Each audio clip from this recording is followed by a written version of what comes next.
Bem-vindos ao Revisando Informativos.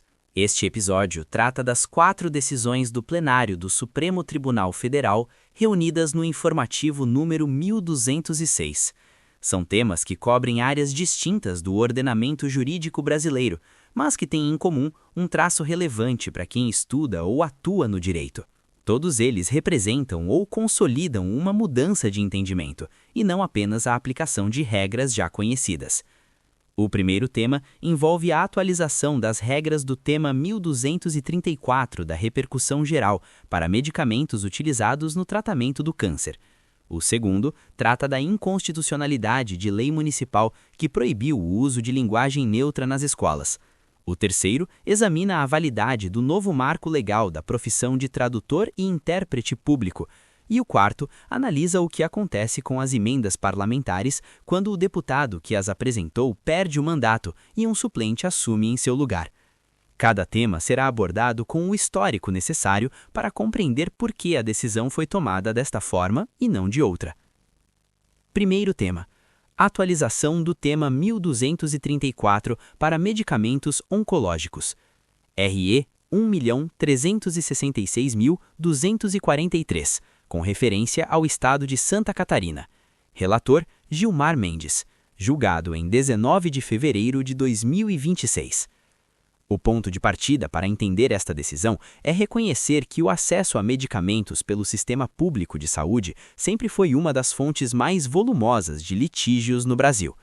A Constituição de 1988 consagrou a saúde como direito fundamental e atribuiu ao Estado o dever de garanti-la. Mas entre essa previsão constitucional e a capacidade real de entrega do sistema público, existe uma distância que os pacientes, durante décadas, tentaram encurtar por meio do judiciário.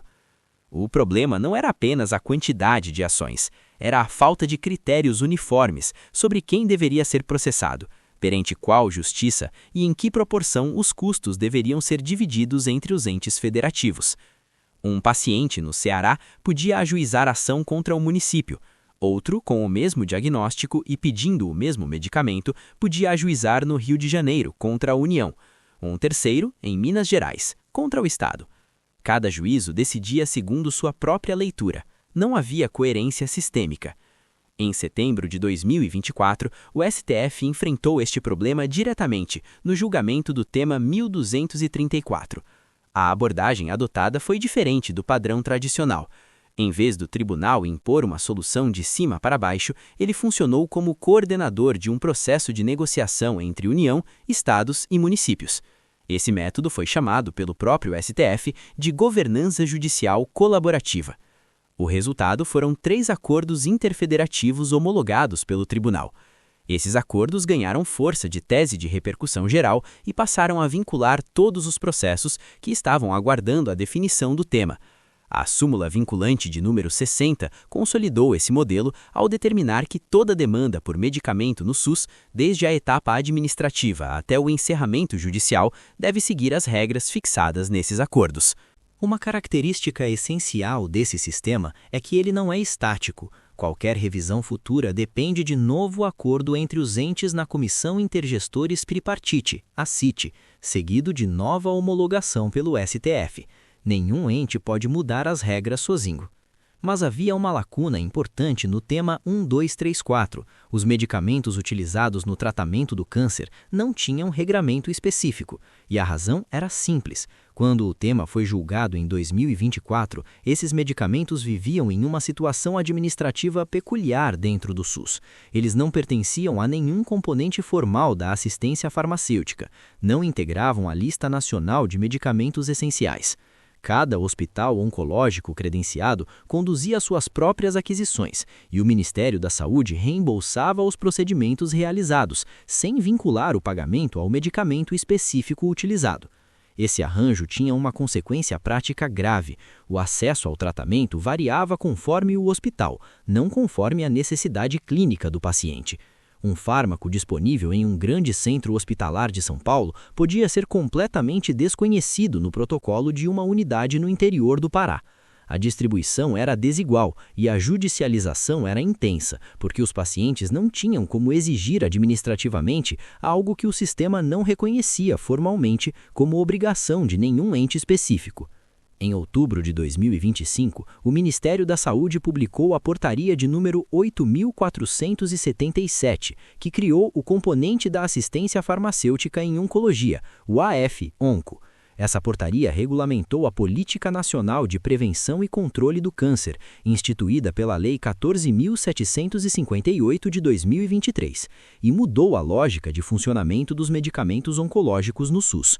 Com o AF-ONCO, cada medicamento oncológico incorporado ao SUS passou a integrar a Lista Nacional de Medicamentos Essenciais e passou a ter uma modalidade de aquisição definida. Há 3 modalidades. Na primeira, o próprio Ministério da Saúde realiza a compra de forma centralizada, destinada aos medicamentos de maior impacto orçamentário, ou com fornecedor exclusivo.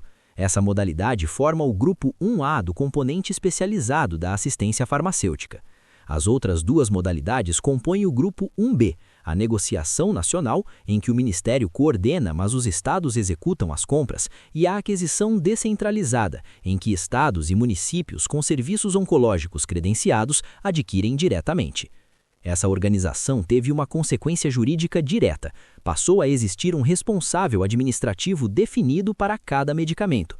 E onde há responsável administrativo definido, o judiciário tem um critério objetivo para fixar a competência.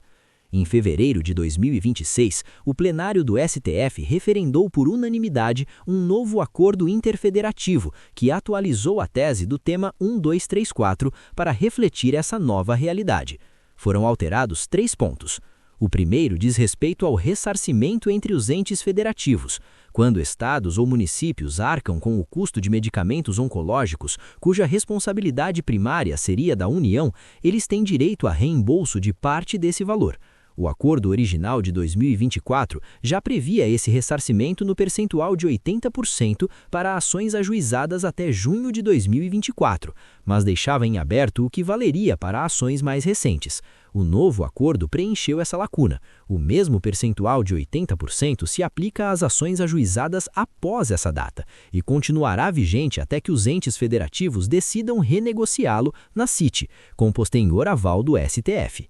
O segundo ponto é o mais relevante, a definição de competência para ações sobre medicamentos oncológicos incorporados ao SUS. Antes do AF-ONCO, não havia critério claro. Com a portaria, o critério passou a ser a modalidade de aquisição. Se o medicamento é adquirido centralizadamente pelo Ministério da Saúde, classificado no grupo 1A, a ação deve tramitar na Justiça Federal, pois a obrigação é da União. Se o medicamento é adquirido de forma descentralizada ou por negociação nacional, classificado no grupo 1B, a ação vai para a Justiça Estadual, pois a obrigação recai sobre estados e municípios. Para os medicamentos oncológicos que ainda não foram incorporados ao SUS, continua valendo a regra geral já prevista no tema 1234. Tratamentos com custo anual igual ou superior a 210 salários mínimos são de competência federal.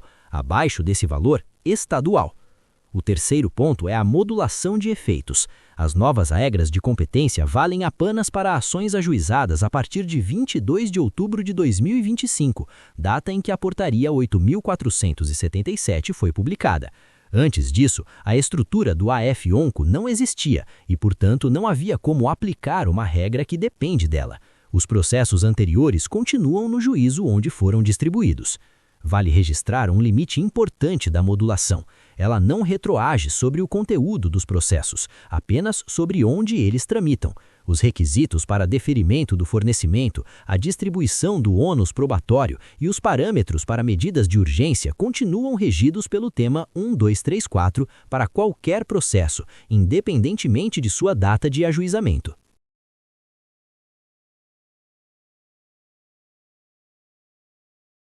Segundo tema: Lei Municipal sobre Linguagem Neutra em Escolas. A DPF 1159, originária do Estado de Santa Catarina. Relator: Ministro Flávio Dino. Julgado em 27 de fevereiro de 2026. Este julgamento é, em grande medida, a repetição de um entendimento que o STF vem firmando desde 2023, Para compreendê-lo bem, é necessário conhecer essa sequência de precedentes. Linguagem neutra é o nome dado a um conjunto de propostas de uso do português que buscam evitar a marcação de gênero masculino ou feminino nas palavras. A motivação declarada é a inclusão de pessoas que não se identificam com nenhum dos dois gêneros. As variações mais comuns substituem terminações de gênero pela letra E, pela letra X ou pelo símbolo arroba. Em vez de todos ou todas, usa-se todes. Em vez dos pronomes ele ou ela, propõe-se elu. A partir de 2021, municípios e estados passaram a aprovar leis proibindo esse tipo de uso da língua no ambiente escolar. Essas leis chegaram ao STF por diferentes vias processuais, e o tribunal foi construindo uma resposta consistente ao longo dos anos. Em fevereiro de 2023, o STF julgou a ADI número 7019 e declarou inconstitucional lei do Estado de Rondônia que proibia a linguagem neutra nas escolas. O argumento foi de ordem formal. A Constituição atribui à União, com exclusividade, a competência para legislar sobre as diretrizes e bases da educação nacional, conforme o artigo 22, inciso 24. Ao legislar sobre o que pode ou não ser ensinado nas escolas, o Estado usurpou esse espaço normativo. O vício é formal, não depende de uma análise sobre o mérito da proibição. Além de reconhecer a inconstitucionalidade formal, o ministro relator fixou parâmetros sobre como o tema deve ser tratado no ambiente educacional. Esses parâmetros não foram o fundamento determinante da decisão, mas integram o acórdão como orientações relevantes. O ponto central é a necessidade de equilibrar dois valores constitucionais: a liberdade de ensinar, prevista no artigo 200, e a proteção integral da criança e do adolescente, prevista no artigo 227. Esses valores não se contradizem, mas delimitam um ao outro. A liberdade pedagógica não é irrestrita quando envolve o desenvolvimento de crianças. O STF afirmou que o combate à discriminação no ensino com base na identidade de gênero e orientação sexual é legítimo, mas deve ser calibrado conforme o estágio de desenvolvimento dos estudantes, reconhecendo que crianças de idades diferentes têm capacidades distintas de compreensão e processamento de determinados temas. Educação sexual conduzida com base científica e linguagem compatível com a fase de desenvolvimento da criança é instrumento válido de formação cidadã e de prevenção a abusos. O tribunal também registrou que a Constituição não consagra um modelo único de família. O artigo 226 protege a entidade familiar com base no vínculo afetivo e na dignidade humana, que inclui arranjos conjugais tradicionais, famílias monoparentais, afeto-homossexuais e socioafetivas. Essa compreensão, já consolidada em precedentes, como o reconhecimento da união homoafetiva e o direito à alteração de nome e gênero no registro civil, orienta a leitura constitucional do ambiente escolar. Terceiro tema: constitucionalidade do novo marco regulatório do tradutor e intérprete público. ADI número 7196, originária do Distrito Federal. Relator, ministro Nunes Marques. Julgado em 26 de fevereiro de 2026. Para que um documento redigido em língua estrangeira produza efeitos jurídicos no Brasil, ele precisa ser vertido para o português por um profissional específico, o tradutor e intérprete público. É esse profissional quem atribui fé pública à tradução, tornando-a válida perante juízes, cartórios, órgãos administrativos e qualquer outra instância oficial. Sem esse reconhecimento, o documento estrangeiro simplesmente não produz consequências jurídicas no ordenamento brasileiro. Dessa natureza jurídica decorrem duas consequências que são aparentemente contraditórias, mas na verdade se complementam. Por um lado, como o tradutor não ocupa cargo público, ele não está sujeito às exigências constitucionais do concurso público previstas no artigo 37, inciso 2. Por outro, como seus atos têm fé pública e produzem efeitos jurídicos relevantes, o Estado tem obrigação de garantir que somente profissionais com qualificação comprovada sejam credenciados. Por quase 70 anos, a profissão foi regulamentada pelo Decreto número 13.609, de outubro de 1943. Em março de 2021, o governo federal editou a medida provisória número 1040, que, entre outros objetivos, atualizou esse marco regulatório. A motivação declarada era melhorar o ambiente de negócios no Brasil, especialmente em relação às métricas do relatório Doing Business, publicado anualmente pelo Banco Mundial para avaliar a facilidade de fazer negócios em cerca de 190 países. O Congresso aprovou a matéria e ela se converteu na Lei nº 14.195, de agosto de 2021, que revogou o Decreto de 1943 e estabeleceu novas regras para a profissão. Em setembro de 2021, o Banco Mundial anunciou a extinção do relatório Doing Business, após identificar irregularidades metodológicas em edições anteriores. A razão declarada para a urgência da medida provisória, portanto, desapareceu antes mesmo da lei ser publicada, mas isso, como veremos, não comprometeu a validade da norma. A Federação Nacional dos Tradutores e Intérpretes Públicos questionou a constitucionalidade dos dispositivos da Lei nº 14.195 que tratavam da profissão, por meio de ação direta de inconstitucionalidade perante o STF. O tribunal, porém, não conheceu da ação em sua totalidade. As entidades requerentes fundamentaram o pedido exclusivamente na proibição no ambiente escolar. Não desenvolveram argumentação específica para questionar os dispositivos que alcançavam outras esferas da administração, como documentos oficiais ou editais de concurso. Sem fundamentação específica, não há como o STF exercer controle. O âmbito de análise ficou restrito ao ensino municipal. Na parte conhecida, o pedido foi julgado procedente e a lei declarada formalmente inconstitucional. O raciocínio é direto. A Constituição distribui as competências legislativas entre os entes federativos segundo critérios específicos. Em matéria de educação, o artigo 24, inciso 9, estabelece uma competência concorrente entre União, Estados e Distrito Federal. Os municípios, por sua vez, têm competência para suplementar a legislação federal e estadual no que couber, nos termos do artigo 30, inciso 2. Mas o artigo 22, inciso 24, reserva à União, com exclusividade, a competência para legislar sobre as diretrizes e bases da educação nacional. A União exerceu essa competência ao editar a Lei de Diretrizes e Bases, a LDB, e ao estabelecer a Base Nacional Comum Curricular, a BNCC. Esses instrumentos normativos constroem o quadro curricular obrigatório para toda a rede de ensino básico do país, pública e privada. Dentro desse quadro estão, entre outros, a educação para a igualdade, o respeito à diversidade e a formação em direitos humanos. Quando um município decide por lei o que pode ou não ser ensinado, quais termos podem ser usados em sala de aula ou qual abordagem pedagógica é vedada, ele está ocupando um espaço que a Constituição não lhe conferiu. O vício é formal, não depende de uma análise sobre o mérito da proibição. Além de reconhecer a inconstitucionalidade formal, o ministro relator fixou parâmetros sobre como o tema deve ser tratado no ambiente educacional.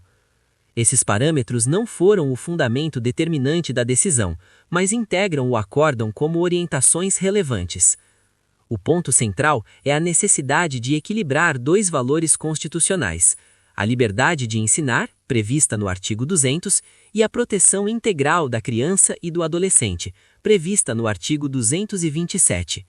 Esses valores não se contradizem, mas delimitam um ao outro. A liberdade pedagógica não é irrestrita quando envolve o desenvolvimento de crianças.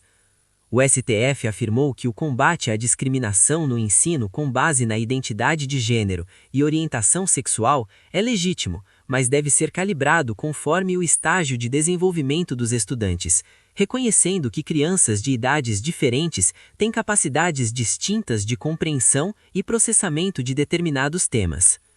Educação sexual conduzida com base científica e linguagem compatível com a fase de desenvolvimento da criança é instrumento válido de formação cidadã e de prevenção a abusos. O tribunal também registrou que a Constituição não consagra um modelo único de família, O artigo 226 protege a entidade familiar com base no vínculo afetivo e na dignidade humana, que inclui arranjos conjugais tradicionais, famílias monoparentais, afeto-homossexuais e socioafetivas. Essa compreensão, já consolidada em precedentes, como o reconhecimento da união homoafetiva e o direito à alteração de nome e gênero no registro civil, orienta a leitura constitucional do ambiente escolar.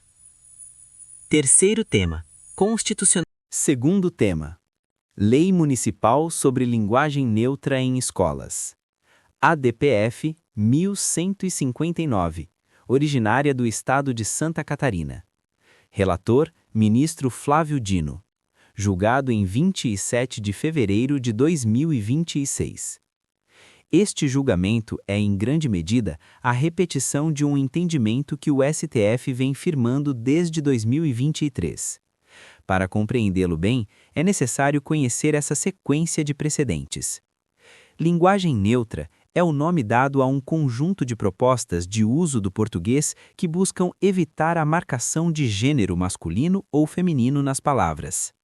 A motivação declarada é a inclusão de pessoas que não se identificam com nenhum dos dois gêneros. As variações mais comuns substituem terminações de gênero pela letra E, pela letra X ou pelo símbolo arroba.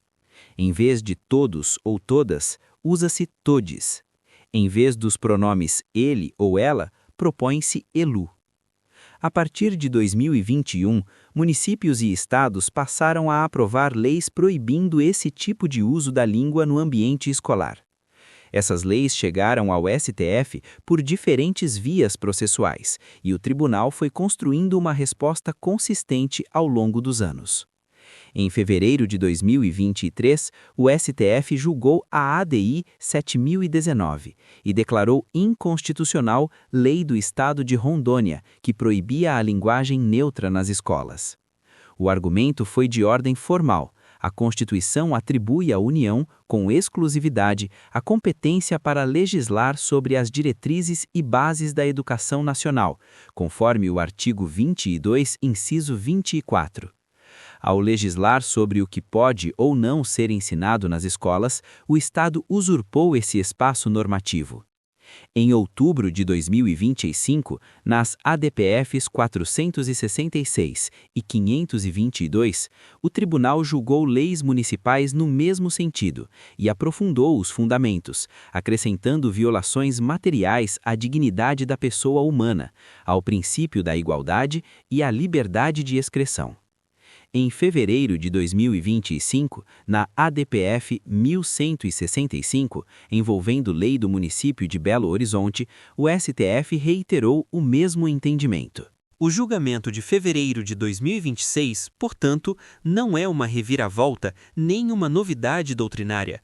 É a aplicação de um entendimento já consolidado a mais um caso concreto, desta vez envolvendo o município de Navegantes, no litoral de Santa Catarina. A Lei Municipal de Navegantes, de número 3.579 de 2021, proibia no âmbito da administração pública municipal o uso de formas de flexão de gênero contrárias à norma culta da língua portuguesa. No ambiente escolar, vedava expressamente qualquer linguagem que pretendesse se referir a gênero neutro. Servidores que descumprissem a norma estavam sujeitos a processo administrativo disciplinar. Duas entidades representativas da população LGBTQIAPN+, ajuizaram arguições de descumprimento de preceito fundamental perante o STF. O tribunal, porém, não conheceu da ação em sua totalidade. As entidades requerentes fundamentaram o pedido exclusivamente na proibição no ambiente escolar. Não desenvolveram argumentação específica para questionar os dispositivos que alcançavam outras esferas da administração, como documentos oficiais ou editais de concurso. Sem fundamentação específica, não há como o STF exercer controle. O âmbito de análise ficou restrito ao ensino municipal. Na parte conhecida, o pedido foi julgado procedente e a lei declarada formalmente inconstitucional. O raciocínio é direto. A Constituição distribui as competências legislativas entre os entes federativos segundo critérios específicos. Em matéria de educação, o artigo 24, inciso 9, estabelece uma competência concorrente entre União, Estados e Distrito Federal. Os municípios, por sua vez, têm competência para suplementar a legislação federal e estadual no que couber, nos termos do artigo 30, inciso 2. Mas o artigo 22, inciso 24, reserva à União, com exclusividade, a competência para legislar sobre as diretrizes e bases da educação nacional. A União exerceu essa competência ao editar a Lei de Diretrizes e Bases, a LDB, e ao estabelecer a Base Nacional Comum Curricular, a BNCC. Esses instrumentos normativos constroem o quadro curricular obrigatório para toda a rede de ensino básico do país, pública e privada. Dentro desse quadro estão, entre outros, a educação para a igualdade, o respeito à diversidade e a formação em direitos humanos. Quando um município decide por lei o que pode ou não ser ensinado, quais termos podem ser usados em sala de aula ou qual abordagem pedagógica é vedada, ele está ocupando um espaço que a Constituição não lhe conferiu. O vício é formal, não depende de uma análise sobre o mérito da proibição. Além de reconhecer a inconstitucionalidade formal, o ministro relator fixou parâmetros sobre como o tema deve ser tratado no ambiente educacional. Esses parâmetros não foram o fundamento determinante da decisão, mas integram o acórdão como orientações relevantes. O ponto central é a necessidade de equilibrar dois valores constitucionais: a liberdade de ensinar, prevista no artigo 206, e a proteção integral da criança e do adolescente, prevista no artigo 227. Esses valores não se contradizem, mas delimitam um ao outro. A liberdade pedagógica não é irrestrita quando envolve o desenvolvimento de crianças.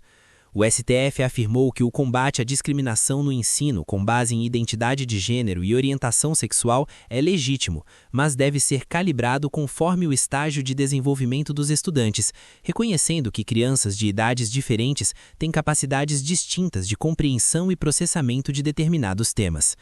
Educação sexual conduzida com base científica e linguagem compatível com a fase de desenvolvimento da criança é instrumento válido de formação cidadã e de prevenção a abusos. O que o STF vedou explicitamente foi a exposição precoce de crianças a conteúdos eróticos ou sexualizados incompatíveis com seu estágio de desenvolvimento, seja no ambiente escolar, seja em plataformas digitais onde a sexualização infantil é utilizada como modelo de engajamento comercial. O tribunal também registrou que a Constituição não consagra um modelo único de família. O artigo 226 protege a entidade familiar com base no vínculo afetivo e na dignidade humana, o que inclui arranjos conjugais tradicionais, famílias monoparentais, homoafetivas e socioafetivas. Essa compreensão, já consolidada em precedentes como o reconhecimento da união homoafetiva e o direito à alteração de nome e gênero no registro civil, orienta a leitura constitucional do ambiente escolar. Terceiro tema: constitucionalidade do novo marco regulatório do tradutor e intérprete público, ADI 7196, originária do Distrito Federal. Relator, ministro Nunes Marques. Julgado em 26 de fevereiro de 2026. Para que um documento redigido em língua estrangeira produza efeitos jurídicos no Brasil, ele precisa ser vertido para o português por um profissional específico, o tradutor e intérprete público. É esse profissional quem atribui fé pública à tradução, tornando-a válida perante juízes, cartórios, órgãos administrativos e qualquer outra instância oficial. Sem esse reconhecimento, o documento estrangeiro simplesmente não produz consequências jurídicas no ordenamento brasileiro. Apesar da relevância prática dessa função, o seu regime jurídico é frequentemente mal compreendido. A relação entre esse profissional e o Estado não é de vínculo funcional. Ele atua por conta própria, cobra diretamente do cliente e não integra nenhum quadro de pessoal da administração pública. É um profissional autônomo que exerce, por delegação do Estado, uma atividade privada dotada de fé pública. A fiscalização compete às juntas comerciais, perante as quais o profissional se registra. O fundamento constitucional para essa delegação está no artigo 175, que autoriza o poder público a atribuir a particulares a prestação de determinados serviços sob sua supervisão.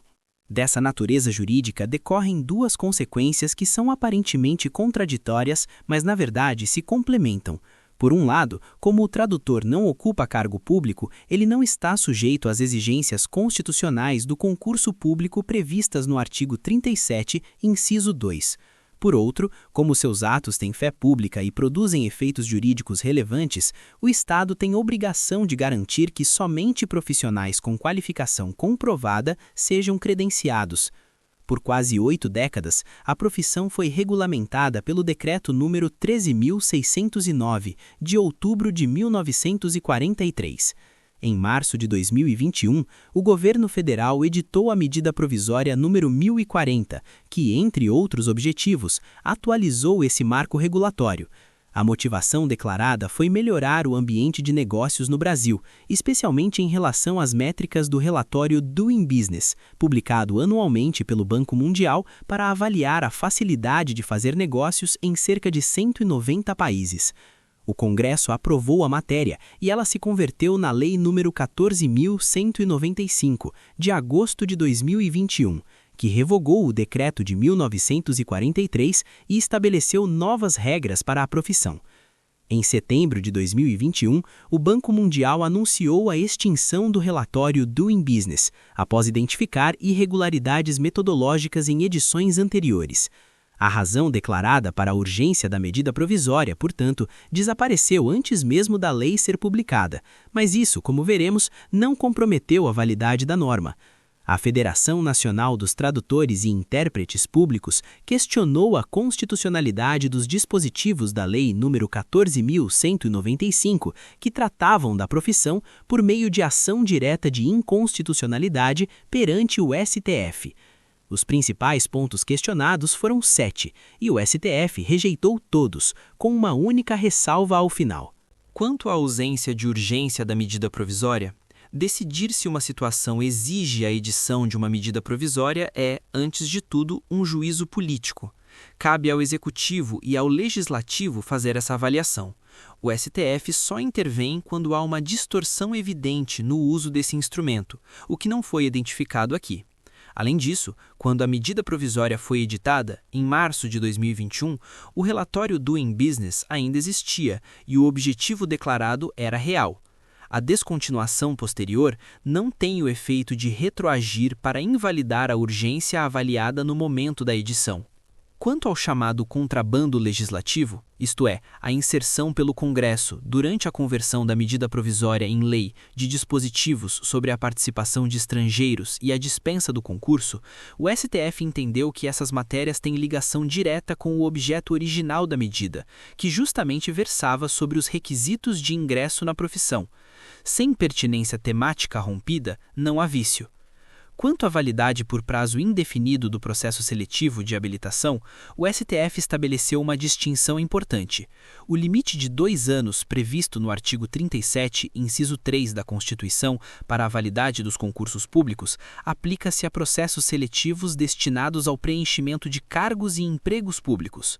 O processo seletivo do tradutor não tem esse propósito. Ele é uma avaliação de qualificação profissional para o exercício de uma atividade privada com fé pública. Não incide sobre ele a regra constitucional de prazo máximo. Quanto à extinção da tabela de emolumentos e à adoção da livre pactuação de preços, a Constituição não vincula o legislador a um modelo específico de remuneração para essa categoria. O contraste com os cartórios é ilustrativo. Para notários e registradores, o texto constitucional prevê expressamente a regulação de emolumentos, no artigo 236. Para tradutores, não há equivalente. Ausente essa amarração constitucional, a escolha pelo modelo de livre pactuação é legítima. Quanto à autorização para servidores públicos realizarem traduções com fé pública, o desvio de função pressupõe que o servidor exerça, de forma habitual, atribuições completamente alheias ao cargo que ocupa. A lei condicionou essa autorização à correlação com as atribuições do cargo e ao caráter não rotineiro da atividade. Essas condições afastam o desvio. Quanto à delegação do poder regulamentar ao diretor do Departamento Nacional de Registro Empresarial e Integração, o DREI, o artigo 84, inciso 4º da Constituição, confere ao presidente da República a competência para editar regulamentos, mas não esgota o poder normativo da administração. A própria Constituição reconhece que outros agentes além do presidente exercem esse poder. Os ministros de Estado, por exemplo, podem expedir instruções para garantir a aplicação das leis em suas pastas, conforme o artigo 87. A delegação ao DREI é tecnicamente adequada, dado que esse órgão já tem função normativa consolidada na área de registro empresarial, e a profissão de tradutor sempre foi vinculada às juntas comerciais. A única ressalva do julgamento recaiu sobre o parágrafo único do artigo 22 da Lei 14.195, que prevê a dispensa do processo seletivo de habilitação para quem obtiver grau de excelência em exames nacionais e internacionais de proficiência, conforme regulamentação do DREI. O STF não declarou esse dispositivo inconstitucional. A possibilidade de dispensa em si é válida. O problema identificado foi que a regulamentação editada pelo DREI, a Instrução Normativa número 52 de 2022, não estabeleceu parâmetros suficientemente claros sobre o que qualifica como grau de excelência. Não define quais exames são aceitos, qual pontuação é exigida, quais certificações são reconhecidas. Isso é relevante porque a atividade tem fé pública. Quanto maior a repercussão jurídica dos atos praticados por um profissional, mais rigoroso deve ser o controle de acesso à habilitação. Credenciar tradutores com base em certificados de proficiência sem definição clara dos critérios de qualidade compromete a confiabilidade dos serviços prestados. A solução adotada foi a interpretação conforme a Constituição. O texto da lei permanece válido, mas sua aplicação fica condicionada à edição de regulamentação objetiva pelo DREI. Enquanto essa regulamentação não existir, todas as habilitações e registros concedidos com base na dispensa ficam suspensos. Quem desejar se habilitar deve, por hora, submeter-se ao processo seletivo regular. Quarto tema: gestão de emendas parlamentares por suplentes de deputados que perderam o mandato. A DPF 854, originária do Distrito Federal, referendo da 5ª Decisão Monocrática Cautelar. Relator, ministro Flávio Dino. Julgado em 2 de março de 2026. O artigo 166 da Constituição assegura aos parlamentares o direito de apresentar emendas ao projeto de lei orçamentária anual. As emendas individuais são aquelas em que cada deputado federal ou senador, em nome próprio, direciona recursos federais para obras e projetos específicos, geralmente em sua base de representação. Esse direito não pertence ao parlamentar como pessoa física, pertence ao titular do mandato. Quem o exerce, em qualquer momento, é o ocupante daquela cadeira no Congresso. Essa distinção é o eixo do julgamento. Para a elaboração do orçamento de 2026, a Comissão Mista de Orçamento do Congresso Nacional fixou o período de 24 de outubro a 14 de novembro de 2025 para a apresentação de emendas individuais. Nesse período, os deputados federais Eduardo Bolsonaro e Alexandre Ramagem encontravam-se fora do país e afastados do exercício de suas atividades parlamentares. Eduardo Bolsonaro havia se fixado nos Estados Unidos desde o início de 2025. Alexandre Ramagem havia deixado o Brasil em setembro daquele ano após ser condenado criminalmente pelo STF por envolvimento na tentativa de ruptura institucional ocorrida em dezembro de 2022. Ambos, apesar do afastamento, apresentaram emendas ao orçamento dentro do prazo. O plenário do STF foi instado a decidir se era possível transferir essas emendas aos suplentes e permitir que eles exercessem as prerrogativas de autor sobre elas. A decisão foi positiva, com fundamento em 2 argumentos combinados. O primeiro é de ordem temporal. Os mandatos de Eduardo Bolsonaro e Alexandre Ramagem já deveriam ter sido encerrados antes do início do período de apresentação de emendas. O fato de a declaração formal de perda do mandato ter ocorrido apenas em dezembro de 2025, meses depois do período de emendas, foi uma consequência da duração dos procedimentos declaratórios, não uma situação regular.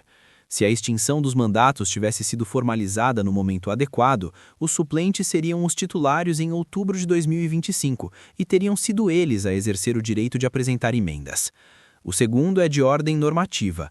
A Lei de Diretrizes Orçamentárias para 2026 prevê, no seu artigo 81, parágrafo único, inciso 2, que quando ocorre alteração do titular de um mandato parlamentar por decisão judicial ou legislativa, as emendas individuais já apresentadas, mas ainda não empenhadas e com impedimento de ordem técnica, são vinculadas ao novo titular, que passa a exercer as prerrogativas de autor.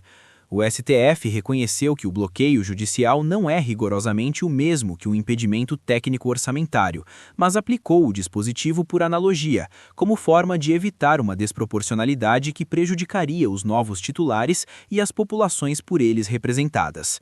As emendas foram desbloqueadas e transferidas aos suplentes, sem nenhuma vinculação ao conteúdo originalmente indicado pelos ex-deputados.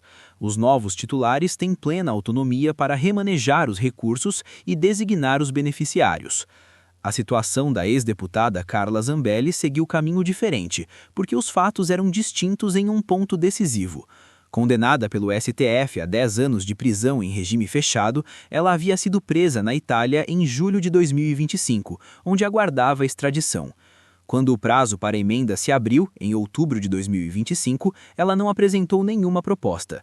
Em dezembro de 2025, após o trânsito em julgado da condenação, seu mandato foi extinto e seu suplente, Adilson Barroso, foi empossado.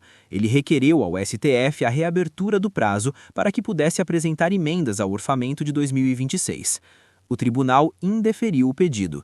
O raciocínio é o seguinte: não há emenda prévia a ser transferida. O mecanismo análogo utilizado nos casos anteriores pressupõe a existência de um ato jurídico pré-existente, que possa ser assumido pelo novo titular. Sem proposta originária, não há nada a suceder. Mais do que isso, permitir que um parlamentar específico apresente emendas fora do calendário regular equivale a criar uma exceção individualizada ao ciclo orçamentário. O planejamento do orçamento público depende de prazos definidos, e a violação desses prazos, em casos isolados, compromete a racionalidade de todo o processo. O prazo regular encerrou, a preclusão se consumou, não há como revertê-la sem que quebrar as bases do planejamento fiscal. Fechando o presente episódio, as 4 decisões reunidas no informativo permitem extrair uma leitura comum. O STF continua consolidando entendimentos que vinculam a solução de casos concretos a critérios objetivos e a estruturas normativas previamente definidas. No caso dos medicamentos oncológicos, a competência jurisdicional passou a depender de uma classificação administrativa clara, não de julgamentos casuísticos. No caso da linguagem neutra, o critério é a repartição de competências legislativas prevista na Constituição, aplicada de forma consistente há mais de 2 anos. No caso do tradutor juramentado, a validade da nova regulação foi reconhecida dentro dos limites da natureza privada da atividade, com a única ressalva de que a discricionariedade regulamentar tem um limite, não pode criar vias de acesso sem controle de qualificação. E no caso das emendas parlamentares, o critério diferenciador entre o que foi autorizado e o que foi negado foi a existência ou não de um ato jurídico prévio que pudesse ser objeto de transferência. Esse padrão decisório tem implicações práticas diretas, seja para o advogado que litiga nessas áreas, seja para o candidato que se prepara para concursos. Conhecer o fundamento das decisões é mais importante do que memorizar as conclusões. As conclusões mudam quando os fatos mudam. Os fundamentos permanecem. Até o próximo episódio. Aproveita para se inscrever no canal, curtir o vídeo e ativar nas notificações para não perder os próximos informativos.